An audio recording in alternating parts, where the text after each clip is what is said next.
The first time I saw her, she was trembling in a silver cage that hung in the void like a fallen star. The day the sky screamed my name, I knew Earth was already on borrowed time.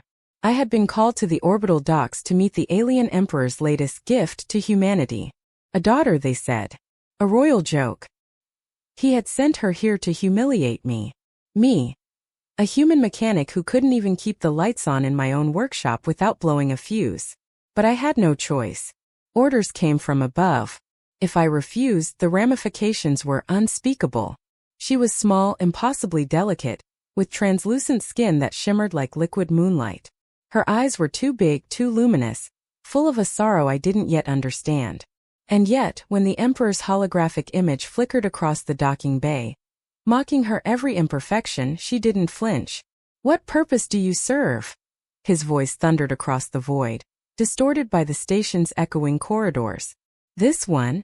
This useless, weak human girl? Sent to burden your pitiful planet." She lowered her head, silent. But something in her gaze, a flicker, a spark, made me pause.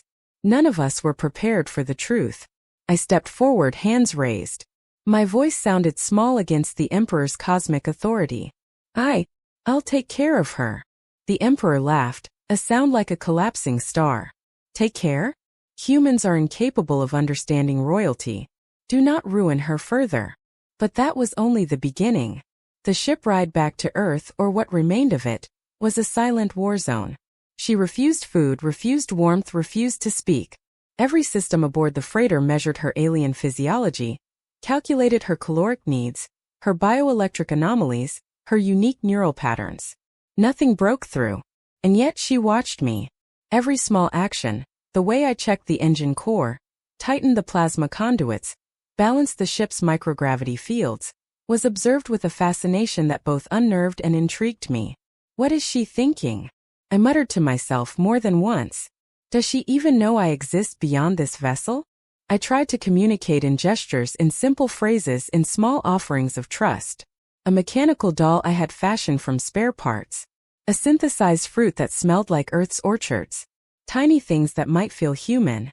She touched none of them.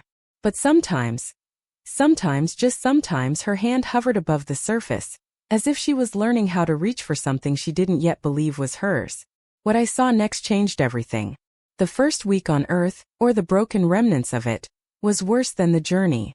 Humanity's cities were hollow shells. Their towers melted into jagged ruins. The sky glowed a permanent orange from the atmospheric fallout. And yet we survived.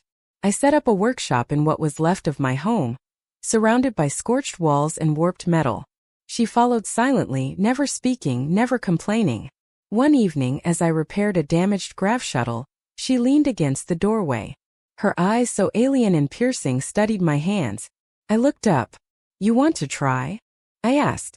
Her fingers trembled as she hovered over a control panel. A spark arced from her touch, her bioelectric field reacting to the machinery. The lights flickered, then stabilized. She smiled. Not fully, not yet, but a twitch at the corner of her mouth. And that smile, it was as if the universe had bent just for her. But the Emperor's shadow loomed.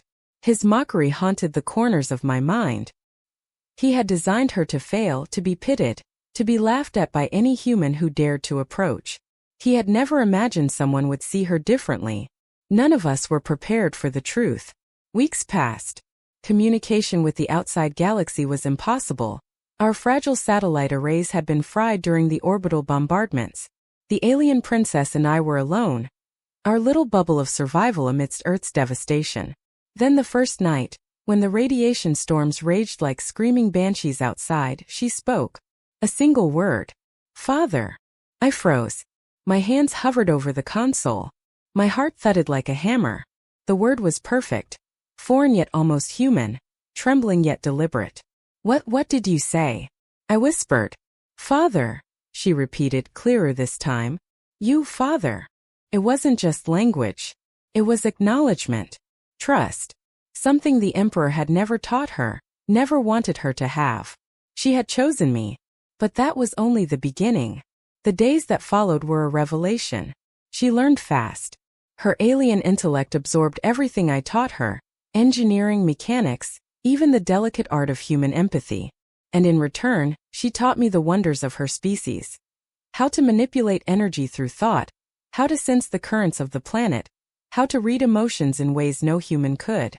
Yet, the Emperor's message still hovered. Every day, our comm systems buzzed with taunting signals, holographic projections of his disdain. Pathetic human, he sneered through static. She is a weapon. You are a fool. You will ruin her. But she didn't flinch anymore. She looked at me and I looked at her, and the universe seemed to shrink around the bond we were forging. I realized something terrifying. The Emperor had underestimated human resilience, human love, and the stubbornness that keeps life alive against impossible odds. What I saw next changed everything. It happened during the scavenging mission to the old city center. We were searching for an energy core, one that could power her dormant abilities. The streets were a labyrinth of twisted steel and glass, and the radiation spikes were killing anything unprotected. Then we were ambushed. Alien scavengers, hulking multi-limbed predators from the outer colonies, descended from the ruins, their weapons screaming. I had no chance. And yet she moved. Not like a scared child. Not like the Emperor's fragile experiment. She became a force of nature. Her bioelectric field erupted, short-circuiting the scavengers' weapons, bending metal and air alike. She fought not out of instinct, not out of survival, but because she chose to protect me. Why? I gasped when we were safe, trembling. Because you, Father, she said, her voice steady now, resonant, commanding. Because you see me. The realization hit me like a meteor. She was no longer his pawn, no longer the joke. She was something new, something he could never control. But that was only the beginning. The final confrontation came weeks later, when the Emperor's flagship descended over the ruins of Earth. Its shadow fell across the planet like a judgment.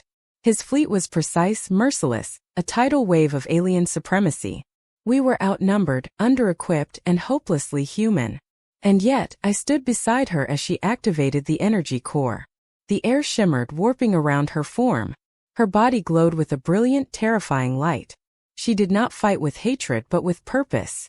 Every blast she emitted was controlled, precise, protective. She shielded me. She shielded what remained of humanity. The Emperor's face appeared in the sky, holographic, furious. You dare, he roared. She turned her eyes toward him. No fear. Only clarity. I am not yours, she said. And the words resonated across the cosmos, vibrating through the flagship, disrupting systems, shattering arrogance. The fleet faltered. His control over her fractured. And in that moment I realized something vital. Love, even from a human, could be stronger than empire, stronger than technology, stronger than fear. None of us were prepared for the truth. When the dust settled, the Emperor retreated, humiliated. The ruins of Earth were still a wasteland, but there was life, hope fragile and flickering. She stood beside me, not as a pawn, not as a trophy, not as royalty, but as something greater. Together, we began the slow work of rebuilding. Not because it was commanded, but because we could. Because she had chosen me, and I had chosen her. The first time she truly smiled, unguarded, I felt the weight of centuries lift from my shoulders. She was more than a daughter of an emperor. She was proof that even in the void, love could be revolutionary. And when I looked at her, I knew I had been given the impossible gift. The day the sky screamed my name had not ended. It had only begun, with her hand in mine, and the universe suddenly alive with promise. The alien emperor had mocked his daughter, but I loved her anyway, and that was more than enough.